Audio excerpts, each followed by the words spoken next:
sera, ma un applauso un po' più forte, è una festa, festeggiamo i 100 anni dalla nascita di Roberto Murolo e abbiamo accettato l'invito di una nostra amica, Angelica Sepe. Dovete sapere come ho conosciuto Angelica.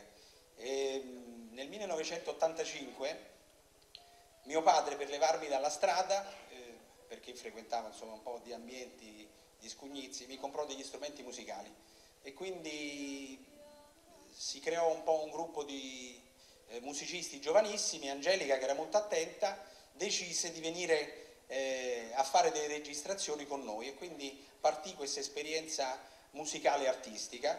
Poi abbiamo deciso di intraprendere la strada di Roma e quindi per far capire anche che doveva dire qualcosa di simpatico. Se mi aprite un po' di luce in sala, così vedo un po' qualche amico.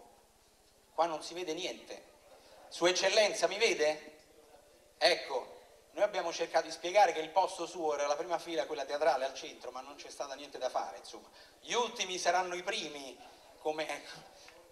Bene, bene, molto evangelico. Allora, io appendo la mia paglietta qui e cosa faccio? Faccio i titoli di testa, come in televisione. Questo spettacolo si chiama Con te ed è un evento a favore della Fondazione Cuore Immacolato di Maria.